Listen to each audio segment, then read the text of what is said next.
Nako, dito sa video na to, pag-usapan ho natin itong kuha ng isang motorista na bumabaybay dyan sa Cannon Road na kung saan nakuhanan ho ng kanyang dashboard itong si former DPWH Undersecretary Catalina Cabral. At dito rin ho sa video na to, naku, mga punto de vista ho nitong si Doc Badoy ang ating papasadahan sa ating video na to. Pero bago yan, isang like at isang subscribe, masaya na ho tayo dyan sa mga gusto sumali sa ating community. Yung join button nandyan lang ho sa baba. Ito na ho mga kababayan, no? Ito yung panawagan ho ng mga ilang otoridad sa ating mga kababayan na daanan. Itong si Catalina Cabral sa kanilang mga dashcam sa sasakyan. Panoorin natin to. Ito, meron na akong nag-upload na isa. Tanggalin lang ho natin ng konting yung music. Yan, tanggalin lang ho natin. Natin, ayan. Ayan ho mga kababayan, kitang-kita nyo. Parang nakakamiss umakyat ng Baguio. Sarap po kasi mag-drive dyan sa Cannon Road. Sarap po mag-drive dyan. Kung nag-i-enjoy ako mag-drive dyan. Ayan ho siya, ayun ho. Ayun ho, grabe naman. Grabe naman yan. Ayan ho. Tsaka pangit ho ng pagkatingnan nyo ho ito. Talagang kailangan ho silang paalisin ng pulis dito. Pantakin nyo naman ho mga kababayan, ibinalandra lang ho nila ang kanilang sasakyan dito sa mga pababa ng Cannon Road. Talagang yan, perwisyo kayo dyan ho. Ayan ho mga kababayan. Iniilagan ho yung sasakyan ni Manong driver Ayan ho. Ayan na lang ho yung daan. Ito na lang ho yung natirang daan para dun sa mga pababa ng Cannon Road. Ayun si Cathy Cabral Grabe. Ito ho siguro yung tagpo na kung saan pinaalis ho sila ng mga pulis diyan sa bahagi ng Cannon Road na yan. Ito, lipat naman ho tayo dito kay John Vic Remulla. Nagpa-interview siya dito kay Llamas diyan sa DZMM. Ito, panoorin ho natin to. Meron ho siyang ibinahagi sa ating mga kababayan kaugnay doon sa estado ng katawan nitong si Cabral noong na-retrieve na ho siya doon sa bangin. Ito, pakinggan ho natin. Gusto ko lang paalam sa lahat na confirmed na si former Yusek Cathy Cabral ang nakitang labi doon sa ilalim ng bangin doon sa Tuba Benguet. Siya ay isinagawa ng isang autopsy at DNA swab. At unofficially, yung DNA swab ay lumabas na siya talaga yon, plus the fingerprints, plus the identification of the family. Yeah. Okay na ho yan Talagang siguro hindi nyo nagagambalain yung mga pamilya nitong si Cathy Cabral dyan sa nangyari na yan kasi nakakalungkot tong isipin, mantakin nyo, ayaw daw ilabas yung katawan dahil kailangan pa yung cellphone at yung laptop kapalit ng katawan nitong si Yusek Cabral. Ayon dito kay Congressman Libiste, hindi galing sa ating yan, galing ho kay Congressman Libiste. At lumalabas rin na consistent sa investigation sa follow-up investigation. Number one, walang sa kotse, walang signs of struggle. Walang blood stains. Number two, ang autopsy ay consistent with blunt force trauma from a high fall. Nahulog sa taas. From a fall. Sa number three, mag-isa talaga siya sa lugar na yon nung binaba ng driver. Walang witnesses. Walang witnesses, pero turns out nung umaga sinubukan niya na. Nakita lang ng pulis, kaya umatras siya. Pero nung bumaba siya, parang Saka yung driver, parang hindi pa ba niya nararamdaman na mayroon ng mali doon sa kanyang amo na bakit gusto ko dyan madam, ang taas-taas dyan, delikado dyan. Doon na lang tayo sa Mines View. Naku, mataas din doon. Kaso naman kung naisipan niyang tumalon doon, mayroong hihila sa kanya, hindi pa hihintulutan ng mga tao doon sa Mines View na tumalon ka doon, talagang hihilahin ka doon, di ba? Pagbaba kasi ng driver ng 2 kilometers down para magpagasolina, pagbalik ng driver, hindi na siya nakita So baka doon pa lang tumalon na. Ayun na lumalabas. So ang cause of death, blood force trauma. Wasak ang kanan na bahagi ng mukha niya. Bali ang kamay, bali ang tuhod, at saka dito sa likod basag, at saka yung kanyang ribs ay nag-linkage ay shattered towards the internal organs. So medyo mataas talaga, mga 30 meters. 30 meters. Naku, ba't nandito to? Ang tanong, nagsupilyo ka na ba? Diba? Baka naman na mairita sa iyan si John Vic Remulla, sobrang bantot ng bunganga mo, ha? Supilyo ka muna. Bida-bida ka na. Tsaka pure rock. Pure rock ang binagsakan. 30 meters, mga 100. Walang talon, walang puno, walang lupa. Diretsong bato talaga. Bato talaga. So sana yung mga paborito nating trolls ay nakikinig ngayon. Yung mga conspiracy theorists dyan. Well, kung hindi sila naniniwala, pwede naman sila mag-volunteer. Tulak namin doon. Unahin mo yan Unahin mo yan si Boy Tinga. Para makita mo lang kung pareho talagang lalabas doon, di ba? Be careful what you wish. Oo, di ba? Kasi Sek, pwede ba sumama dyan? Pwede. Bago ka sumama, magsupilyo ka muna. Hindi ka pwede sasama, hindi ka nakasupilyo, nakanantoka. Baka mga yung sasakyan yun nitong si John Vic Remulla, di ba? Magsupilyo ka muna, Brad. Yung mga tinga-tinga mo, tanggalin mo muna. Itong si Llamas, ang hiling magbida-bida, di naman pala nagsusupilyo. Langyang niya. Huwag ka magtulak, ikaw lang. Ang aming taga... Yan, si Llamas, mahiling magtulak yan, lalo ng mga DVD. Naku, yan ang trip nitong si Boy Llamas, yung mga peking DVD. Pala ka magtulak. Kasi man dagdagan yung tutulak. Pwede eh. Pwede ka sumali, pwede kang magboluntaryo at kung sakali, sa tingin ko si John Vic Remulla ay talagang malugod niyang tatanggapin na siya ang magtutulak sa'yo, di ba? Kasi sabi na nga ba marami magiging conspiracy theories dito eh. Siyempre, mauna na yung mga tuwan-tuwa sa akin. Kaya sinigurado. Hindi naman kasi, hindi o ano yan eh, hindi naman broken hearted lang yan si ano tawag dito, itong si Yusek Cabral, hindi ho siya teenager na nagpatiwakal, broken hearted, malaki ang problema. Yung ganito pong, di ba walang conspiracy theory doon kasi ano yan, broken hearted yan eh. Di ba? Ay, teenager, kapusukan yan. Siguro ang laki ng problema ng Ali na yan, may utang siya. Oh, talaga hindi ho ganun kasi ang suma dito. Ang problema dito, nasasangkot ho siya nasa napakalaking skandalo na kung saan yung unang nagsalita, sinasabi niya na pagka umuwi daw siya dito, gugurgurin siya ng mga kasama niya dyan sa mga anomalyang flood control project na kung saan ang pangalan ni Cathy Cabral nasasangkot din ho dyan.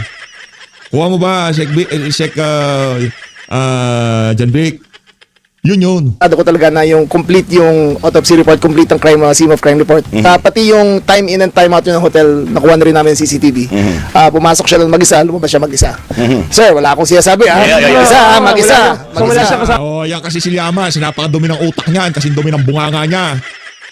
Tingnan mo na Llamas, ikaw na nag-i-interview, pinagtitripan ka ba? Tapos binipresenta niya sarili niya, analyst eh.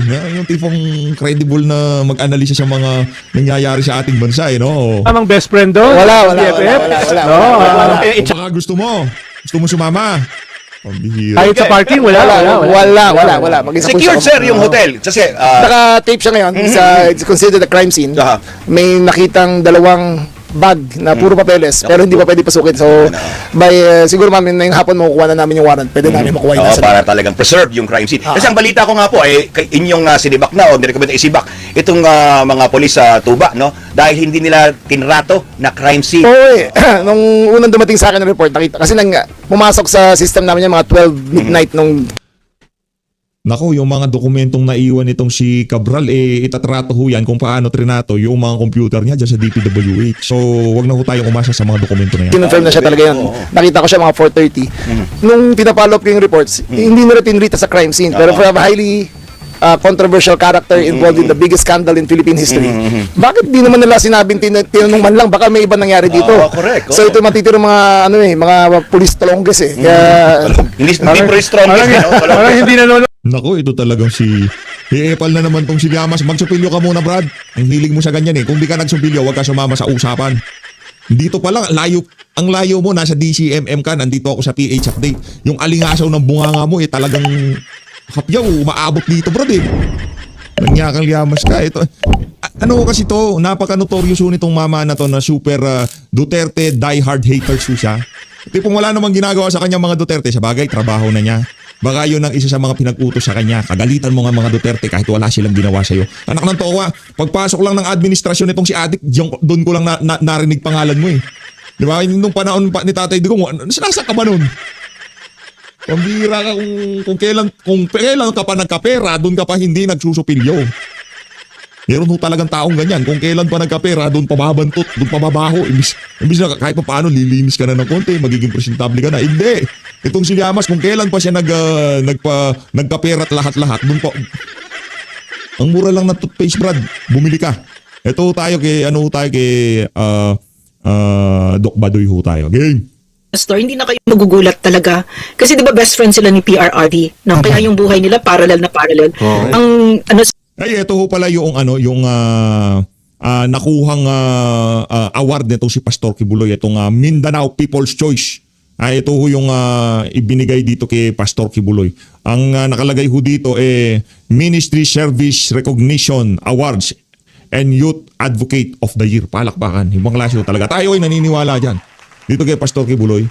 Hindi ho sila magtatagal na magkaibigan ni dating Pangulong Rodrigo Duterte kung yung mga inaakusa sa kanya nung si Risa Hontiveros, yung pirinisyenda ni Risa Hontiveros dyan sa Senado, totoo. Hindi ho sila tagalang sa pagiging magkaibigan itong si dating Pangulong Rodrigo Duterte. Pero sa katagal-tagal ng panahon, kinuha pa ho siya ng spiritual advisor ni dating Pangulong Rodrigo Duterte, yan si Pastor Kibuloy. Kaya yung natanggap ni Pastor Kibuloy na award na yan, na Mindanao People's Choice. Ito siya. Pakita ko sa inyo ha. Teka lang ho, yan, ito ho, yan. Ayan ho, yung nakuha ho na yan ni Pastor Kibuloy, ano ho talaga yan? Deserve niya ho yan, yung ibinigay sa kanyang recognition na yan. Siguro if I would summarize it, yung pinakamahalaga sa kanilang dalawa, yung kabataan. Lahat ng ginagawa nila ay para sa mga bata. Correct. Everything. At saka yung track record nitong dalawang ito, napakalinaw, no? Napakalinaw. Nung hindi pa uso na lumalaban sa CPP, si Pastor lumalaban na yan, no? Yes. So, and hindi siya tumitigil. Kung kaya binabawian siya ngayon, ganun talaga tayo, kahit ako nandito. Kasi binabawian ako, di ba? Kaya ako maraming kaso, binabawian. Ganun din si Pastor. Pero ano tinuturo niya sa atin? Matakot? Hindi. Tatag lang, di ba? Tuloy-tuloy mo lang. Kasi kung hindi ka titigil, nakakaawa ang Pilipinas, nakakaawa ang kabataan. So, itong award na ito for Pastor talagang highly deserved. Kasi yan yung mithiin niya a better country for our children, di ba? Na kabaliktaran naman itong ng CPP, no? At saka yung mga politikong magnanakaw na walang pakialam sa mga anak natin at sa bansang sinisira nila, di ba? Ayun. So, Doc. yeah, thank you, Pastor, no? Okay, thank you so much, Doc. And once again, congratulations, Pastor. At meron Meron lang ako idadagdag. sige. Ano ito mga kababayan, Vox Populi ng mga banateros dyan sa Sunshine Broadcast ha. Mag-subscribe po kayo. Kasi naalala ko, nandun tayo nung birthday ni Pastor eh. Oo, talagang namigay siya para sa mga kabataan. Mga kabataan. Ay, ito hindi mga taga JMC ha. Ay, hindi taga KOJC. Lahat yan. Lahat Ito award niya rin, ganun din. Ganun na ginagawa. Hindi Para rin sa ito mga Hindi rin ito KOJC ha. So, Hindi rin member ng KOJC. matindi po itong ginagawa ni Pastor Kibuloy. Hindi lang pang JMC, hindi lang pang KOJC. Pang-keepers Pang-sports pa. Pang-keepers Oo, pa. panglahatag At yan. Doc may papakilala tayo, isa pang guest natin. Ito, taga-Japan to. Oo. Si Boss Dada, narinig mo ba kami? Yan si Boss. Ay, magandang gabi. Ayan, bumati ka Boss, muna, si kaibigan Boss kapatid. Dada, Bati ka muna at idiretso mo na doon sa masasabi mo, doon sa award na natanggap ni Pastor Apollo Kibuloy, brother. Ayun nga, magandang gabi sa lahat ng banateros at ito yung huling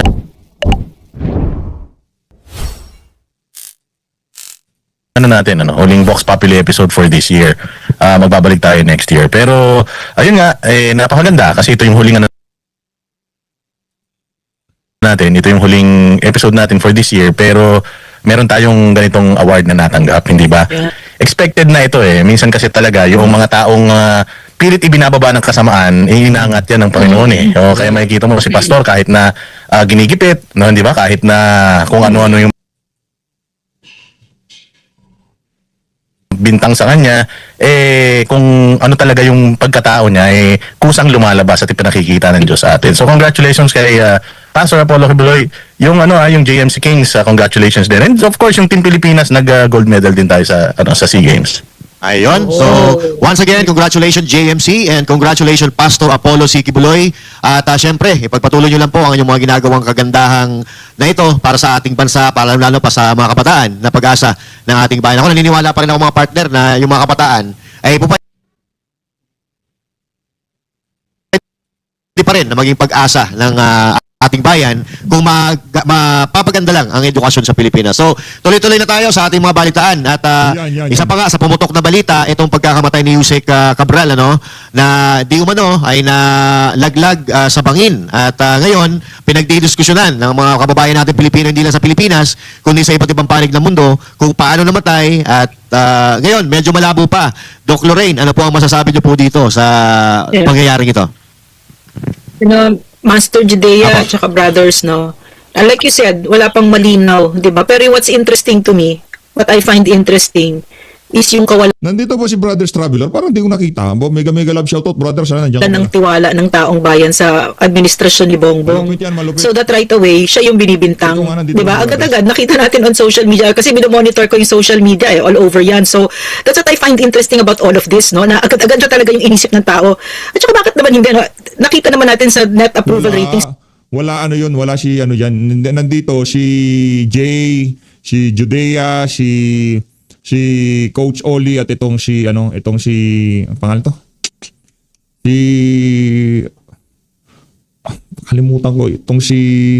Kalimutan ko pangalan nun . Sir Jack. is minus 20. Ganun ang ibig sabihin ng minus 26, Bongbong Marcos, na tapos na yung mandato mo, tapos na talaga sa tao dahil sa panloloko mo, pag nanakaw mo, lahat ibibintang talaga sa'yo. And even this, no, for me, yes, definitely, no, whatever it is, he's part of this. Whatever it is, whether it's suicide, whether it's foul play, whether he has to be blamed for this. Kasi if you look at kilala ko kasi si Yusek Cabral nakatrabaho ko yan. No, very impressive yung kanyang record, 'di ba? Yung work record niya, tsaka yung educational background, etc., 'di ba? Naaalala ko kasi si PRRD. Nung sinabi niya sa amin nung na-appoint niya kami, sinabi niya, there will be no financial rewards, sabi nga, but there will be psychic rewards na. And he delivered on that. Talagang totoo, I've never felt the joy na naaakit ka sa bundok, tapos bubuti yung buhay nila. Gagawin mo lang yung trabaho mo, hindi ka magnanakaw, walang kapantay, yung nakikita mo, nabubuti ang buhay ng mga kababayan mo, at umaandar ang Pilipinas.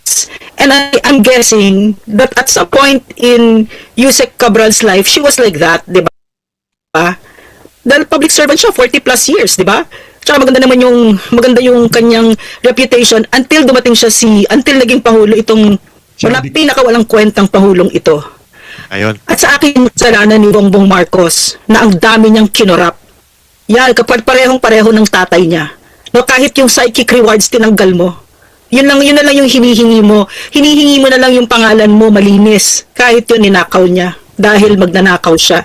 Nako. Oh, but anyway, Matindi kung ano po yan. yung opinion ni Doc Lorraine ngayon dito sa programa natin, yan din po ang nakikita natin na opinion ng karamihan sa ating mga kababayan. So ngayon, parang sabi mo kanina, Doc, maganda po ang record ni Yusek Cabral during those times na nakasama mo siya. Parang ngayon lang po nasira siguro, parang ganun po ba? Yes. Yes. Like us. 'Di ba? Kahit naman nung time ni PRRD ay maayos-ayos na mga presidente, pinagkakatiwalaan natin kahit papaano ang gobyerno. Pinagkakatiwalaan natin kahit papaano. Ang most trusted noon ay ang AFP. Is it the same now? I don't know. Boss D, I'm sorry, Doc. Boss D, ano ang masasabi mo dito? Medyo naputol ata si Boss D, no? At dahil medyo naputol si Boss D, ikaw na muna. Kung yung Ako talagang napapaano ako dito ay yung klase ng pagkamatay at saka yung reaction ng family. Medyo ang daming Ang weird, no? kababalaghan kung tawagin ko. I mean, uupo ka ron na ikaw ay di umano sabi ay siya ay may fear of heights. Tapos uupo ka ron, Kenan Road dito ata, no? So uupo ka ron tapos we don't know if it's suicide o itinulak. Kasi kung suicide, parang unlikely na doon ka tatalon eh. 'Di ba? Yun yung fear mo. Marami, ano yung nangyari? Maraming questions. And tapos ayaw ipa-autopsy yung mga ganong klase. Pero kung ako, this is just my opinion. Ang sabi is, it's lumalabas parang fake death. Parang, kung may tanim witness, merong tanim istorya eh. Ako nung cause only, maraming nagko-comment. Napapasa ako ng mga comment na yun. Maraming consistent na mga comment na to. Kasi simple lang na buhay ka, pinatakas lang. Naniniwala na ako. Kasi walang autopsy. Hindi mo alam kung nahanin na walang lamay. Walang buro, walang lamay, walang plano. So ano yan, di ba? Tatlo nga daw ngayon tatlo eh. Ang unang hinala ng mga netizen, buhay. At ito ay parang lamang, palabas. Pangalawa, pwedeng ipinapatay dahil doon sa mga hawak niyang dokumento na marami talagang may expose ng mga pangalan ng mga matataas na tao kaya ipinapatay. Pangatlo, di umano Pangatlo, yung pangalawang nagpapatay, kundi yung pamilya. Kasi medyo pinaghihinalaan nila yung driver at yung asawa. Kasi first time in history sa kasaysayan na ganito ng mga krimen na ang mismong asawa mismo ang nagsasabi na walang foul play na naganap doon sa nangyaring yon. So, etong alam nyo naman, ang utak ng mga Pilipino malikot yan eh. So, ang katanungan, yung tatlo palagi na yan. Palabas lang, buhay pa talaga si Cabral, pinatay siya dahil doon sa mga dokumentong hawak niya, or pinatay siya ng pamilya niya dahil din dito sa nangyayaring issue na to. Alam mo, kaya hindi rin natin nababasa natin, disclaimer nababasa lang po namin ito sa mga comment ng mga netizen. At hindi natin masisi yung taong bayan na nagko-komentary ng ganyan kasi the way they handled yung investigation, habang iniimbestigahan, lalo na dumadami ang tanong kasi hindi legit, hindi maganda yung pagkakaimbestiga nila. 'Di ba? Hindi iniimbestigahan lahat ng anggulo. Actually, Yung kay Gutesa ayaw imbestigahan. Oo. Yung kay Saldico ayaw imbestigahan. tama. Ang parang naiimbestigahan yung laging palayo. Palayo sa mastermind eh. Oo. Mm. Yun ang nangyayari. Napapansin naman natin na napaka-inconsistent po talaga eh. Lalo na sinasabi ng driver, no, na nagpunta na po kami dyan kanina, tumambay na po siya kanina dyan, pero pinaalis kami ng mga pulis. Tapos pinaalis na pala sila ng mga pulis, bumalik pa sila doon. Tapos kung ikaw yung driver, alam mo na may pinagdadaanan yung amo mo na gano'n, iiwan mo mag-isa. Yo! Parang hindi ka nag-iisip doon. Yung ano, Logic yung lang. story, Logic lang, ha? yung story yan, not telling eh. Oo, tapos, ang nangyari pa dito, iniwan niya, pagbalik niya wala na. Natagpuan nandun sa baba na. Kung amo mo, iwan mo yung amo mo. Oo, tama. Di ba? Logic lang. Hindi, ngayon ginawa na ng anggulo na nagpagasolina siya. Oh, pero ikaw, amo mo yun. Hindi, layo ng gasolinahan dyan. Camp 5, ano, aakit ka pa ng Baguio, bababa ka pa ng Baguio, magpapagasolina. Yung mga gasolinahan dyan, along the way, wala nang gasolinahan dyan. Pagkakaalam ko, aakit ka na sa taas dyan. Kung Camp 5 yan, akit ka na sa taas, doon ka makakapagpagas dyan. Pero dyan, doon siguro sa mga medyo may tao-tao na, doon, meron yung mga bote-bote. Pero dyan, wala ho dyan. Iiwan mo yung amo mo. Ako talaga, diskumpiyado ako doon sa doon sa mga palusot nung driver nitong si Cabral. Ano lang eh, common sense lang. Ba't ko iwan? Sa'yo ako nagtatrabaho, dapat nandito ako. Tama. At ito pa, after noon, may nakita pa tayo na selfie na nakangiti siya habang nakaupo si Yusek doon sa may... Ayan, habang nakaupo siya doon. At ang nakakapagtaka pa dito, no, itong asawa, I'm sorry pero ito kasi napapansin ng ating mga kababayan, yung asawa, parang ilag na autopsy. Ito ang asawa niya na si Yusek Cabral. Na kung ako ang asawa, abay, ako pa mangunguna na magsasabi ni autopsy mo yan. Gusto ko talagang malaman kung ano talaga yung ikinamatay ng aking asawa. Ako Wag ba in-autopsy, Coach, ang tawag dito, ito kay Master Judea, pati ba drug test, lahat ng uri ng droga, itetest yung katawan niya, kung nung pagtalo niya, meron bang mga substance sa dumadaloy sa dugo niya. Pati ba yun, kukunin yun? mismo ang mangunguna. Napapansin ngayon ng mga kababayan natin na parang may ilag, natatakot ba, nabayaran ba, yun ang sinasabi nila eh. At nagkakagulo-gulo na nga sila ngayon eh. Sinasabi ngayon ng DILG secretary natin na ang balita daw parang nag-i-inspection. Paano mag-i-inspection yan? Nag-resign na nga yan. Di ba? So, pagulo ng pagulo ang istorya, parang halatang-halata na inlalayo tayo doon sa flood control para kung sususugan lang natin, itong nangyayari yan, palayo tayo ng palayo sa flood control kung saan-saan tayo pumapasok. Nandiyan si Boss D. Boss D, ano masasabi mo dito sa pangyayari dito kay Cabral, kay Yusek Cabral? Ayun nga, nagbabasa tayo sa social media. Nakita ko yung video. Gagal. Parang ako na ikaw. Putol-putol yung mahina yung signal ni Boss D. Parang ako na ikaw, boss na. Oo. Medyo mahina yung signal mo, Boss D. Siguro balikan natin maya-maya. Pero dito, sa ano niya pa ba si Doc Lorraine? Andito ako. Ayun, Doc, baka may dadagdag pa po kayo doon sa mga narinig nyo yung mga sinabi namin, baka yung gusto nyo dagdag. Oo, narinig ko, grabe pala, dami palang speculations, Pero again, at the heart of this talaga, kaya napakahalaga ng tiwala sa gobyerno. Napakahalaga nun. Kasi nawawala yung agam-agam mo. Kunyari, i-compare nyo, si PRRD ang president ngayon. Di ba? Laking diferensya. Very big difference. Kasi mawawala yung agam-agam mo. You know that he's on top of the situation. Alam mo na walang cover-up. Lalo na hindi kasi pati siya magnanakaw. Yung mga observations ninyo na may pinoprotektahan, di ba? Pinoprotektahan si Bongbong Marcos pag palapit sa Malacanang ay inilalayo talaga, di ba? Na nakakawala ng tiwala sa taong bayan yun. I don't think they understand kasi itong mga nakikita nating nakaupo diyan, mga second, third generation na mga trapo. Hindi nila pinaghirapan yung mga posisyon nila, mana lang sa mga magulang. So hindi nila alam yung pinaka-basic, 'di ba? Yung mga basic things about politics, na politics is addition. So kasi si Bongbong Marcos ang daming kaaway, unnecessary enemies, yung mga kaibigan pa niya, yung mga nagmahal sa kanya at talagang nagsuporta. Politics is addition, basic 'yun, 'di ba? Ano pang number 2? Tiwala. Tiwala is gold. Tiwala ng taong bayan, malaking-malaki. Sinungaling, budol ng budol. So, yung nakikita natin sa offshoot, yung ngayon kay Yusek Cabral, unfortunately, it's an offshoot of how the people view this administration. They cannot trust. -26 is the net approval rating of Bongbong Marcos. Yes. Ay, ibig sabihin nun, talagang walang president ever nagkaganyang approval rating nung na-depose si Erap. plus 10 yung kanyang approval rating. Si Gloria Arroyo ang pinakamababa, plus 1. Minus 26. Kaya itong nangyayari nga kay Yusek Cabral, why is that? Kasi DPWH, no? And ang perception ng tao, pinagtatakpan itong mastermind ay si Bongbong Marcos. Nako. So yun. Boss D, okay ka na ba? Okay na signal natin. Kasi alam ko ito si Boss D, marami Hello, akong hello. sasabihin dito, tungkol dito. Boss D, okay na ba ang signal natin? Ayan, okay na ba? Yun. Okay na ba yung signal ko? Ayan, maganda.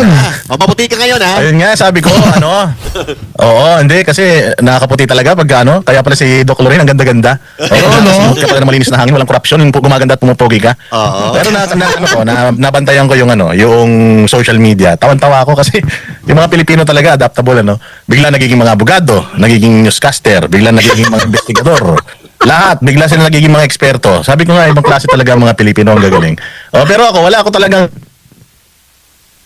akong masasabi dun sa way nung pagkamatay niya, kung pinatay siya isa lang ang bottom line nito na itong si Cabral, sabi niya ni Doc Lorraine, matino itong tao noon Pero, depende kasi sa leader, kung ang leader mo matino ka rin. Kung ang leader mo, loko-loko, baliw, sabog, ganun ka rin.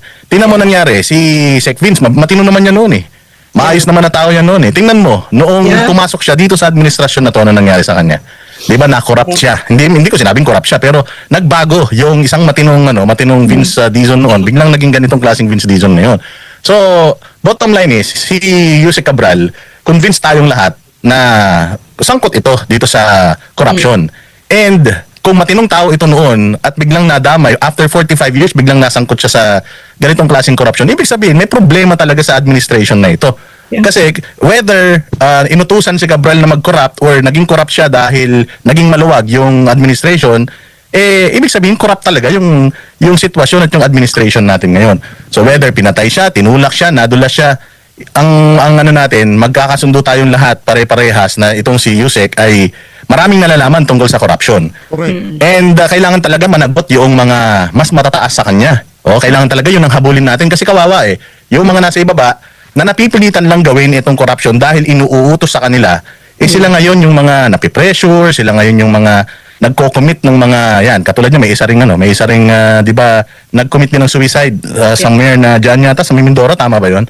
Meron din nag-suicide sa DPWH. So, imagine mo, napupush sila to do this dahil ayaw nilang mabulok sila sa kulungan, dahil alam nila mabubulok sila sa kulungan, and they end up doing this.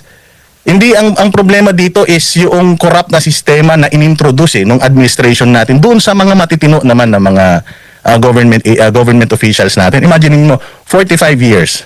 Hindi ako nakarinig na na merong naging kaso ito si Yusek Cabral ng mga previous na mga positions niya. Ngayon lang talaga So, the problem talaga is yung administration ngayon. And kailangan talaga ng accountability. Kailangan talaga singilin natin yung administrasyon ngayon.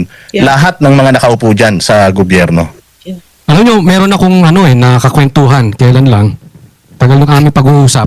Dati siyang secretary. Hindi ko na lang babanggitin kung kailang administrasyon. Pero nag-quit siya sa gobyerno dahil alam niya palubog yung klase nung leader, hindi talaga madadala. Kaya to follow up yung sinabi ni Boss Dada, hindi talaga madadala yung buong gobyerno sa kabutihan. Babagsak sila Ito yung nakikita natin ngayon na maraming nai-stress ngayon na malapit doon sa mataas. Di umano, na talaga namumroblema, stress na stress, depressed, kasi nalubog sa kumunoy Kahit ano na ang gawin mo ngayon, talagang dahil sa sobra ng laki ng baho, sobrang nangangamoy na, kahit pagtakpan mo ng pagtakpan, merong lumilitaw. Kaya, alam mo, mga kababayan ko, huwag kayong magulat dahil marami pang malalaglag sa bangin, marami pang biglang, ang punto ko rito, yung medyo kababalaghang mawawala, mamamatay, lilipad. Kasi dahil sa nangyayari ngayon, malawakan po ito. Tama. Coach Oli, maputol kita. Nangyari kasi yan noong panahon ni Pangulong Duterte Natatandaan nyo, nung nag-all-out war si Pangulong Duterte sa peace and order and drugs, di ba kanya-kanya sila ng linis Di ba? Yung mga pulis, yung mga asset nila, tinumba na nila, kaya nga ang daming mga biglang lumutang sa ilog, biglang may mga placard dito na di ka huwag tularan. Hindi ba sinisisi nila ngayon yun kay Pangulong Duterte O ngayon, ganun din ang nangyayari. Nakikita mo, naglilinis sila sa hanay ng mga kawatan, naglilinis sila. Tapos isinisisi nila sa mga Duterte. Sabi ni Doc Lorraine, makikita mo talaga doon sa mga mga social media users na ang sinisisi nila dito yung administrasyon ngayon. Yun ang sinisisi nila dito Pero kung makikita mo yung vloggers sa kabila, yung mga dilawan, pag nakita mo, ang sinisisi nila dito si Pulong. Na parang si Pulong daw, dahil daw nung Quadcom, tinanong yung tungkol doon sa magkano yung budget ng flood control or ng DPWH sa Davao, sinabi nga na 50 billion. Yun yung ginagamit nila na parang pinalalabas nila itong nangyari kay Cabral, connected sa mga Duterte. So, yun talaga makikita mo parang kakaiba talaga. Nakikita natin na meron talagang, alam mo yun, yung kasabwatan yung dilaw, yung pula, media. Makikita mo pati yung klase ng investigasyon dito. Parang, alam mo yun, hindi natin alam talaga kung saan patungo Can I say Sure, something? sure. Can I say something?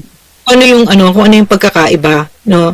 Pagka ang leader mo ay maayos, no? So, si PRRD nun, kakain kami. Simpleng pagkain talaga, sobrang simple. Kung ano yung pagkain natin sa bahay, ganon. At tapos sasabihin niya, yung ending niya, okay naman yan, yung piniritong isda, whatever. Kasi hindi natin pera yan, pera ng taong bayan. Paulit-ulit yun. Tapos gusto niya nakasarado yung mga ilaw sa Malacanang, walang mag-aircon ng sobra. Kasi hindi natin pera yan, pera ng taong bayan. Paulit-ulit yun. So kahit na entitled ako mag-travel ng business class, hindi ako nagbi-business class. Walang nagbi-business class sa amin kasi ang leader namin nag-economy. 'Di ba? Ano ngayon ang pagkakaiba? Itong si Bongbong Marcos, party ng party, may fireworks, di ba? At saka yung nag-sign siya ng GAA. At saka, in other words, from the very start, ang naging message ni Bongbong Marcos, hindi tayo nandito para magsilbi. Nandito tayo para magnakaw sa Pilipino. Ilan na ba yung nanakaw ni Bongbong? Di ba? Listahan natin yung gold, yung PDI. Biro mo, PhilHealth. Diba yung contributions, personal contributions natin, PDIC, personal savings, yung kaliit-liit na mga savings natin kahit yung ginalaw niya. At nakikita ng mga nasa gobyerno yon. No, so anong message sa kanila? Ay, kanya-kanyang kulimbat pala tayo, tapos addict pa, mahina pa. So maraming mga ambisyosong umaali-aligid na gusto maging president. So kanya-kanyang fiefdom sila, kanya-kanyang kingdom sila, kanya-kanyang galaw, di ba? So lahat sumusunod, follow the leader talaga. So wala siyang moral ascendancy. Hindi katulad si PRRD noon. Nakikita namin naninipa yan ng USEC na nakita ko siya nanipa siya ng USEC na for corruption. No, just pag nalaman niya corruption, talagang galit na galit siya. So ibang-iba. Talagang iba talaga yung leader na may moral ascendancy, 'di ba? Kilala nyo, 'di ba? Punta kayo sa bahay ni PRRD, bahay ng isang pangulo na hindi nagnakaw sa Pilipino. Yan. 'Di ba? Gusto ko lang linawin mga kababayan na ang opinion ni Doc Lorraine ay Yes. opinion niya, okay? Akin lang yan. Opinion niya. hindi yan ang Yan sa SNI, akin Si yan. Doc Lorraine pa. Okay, thank you very much. Si Doc Lorraine pa. Pero ang opinion ni Coach Oli, opinion ng SMNI. Joke lang yun. But anyway, ito ang problema natin, hindi na kasi nag-iisip itong mga medyo preoccupied na sila lahat kasi hindi nila alam kung anong gagawin nila para malusutan itong ginawa nilang mga kalukuhan. Hindi na talaga sila nag-iisip, paano gagawin ni Pulong yon na pinag-iinitan nga rin sila di ba? Ikaw ba, gagawa ka pa isang bagay na ikakasira mo kung sinisira ka na nga mismo sa pagkakataong ito. Ang problema kasi dito, yung flood control project, babalik tayo lagi doon. Kasi yun ang pinakamatinding issue na kinakarap ng ating bansa ngayon. Ang daming namamatay sa baha, nang walang kamalay-malay. Sila ay umaasa sa gobyerno na ginagawa ng gobyerno yung tungkulin para pangalagaan ang buhay ng bawat Pilipino sa pamamagitan ng paggagawa ng mga flood control projects na yan. Kaya sila na lumulubog Naging complacent at umasa sa gobyerno ang ating mga kababayan.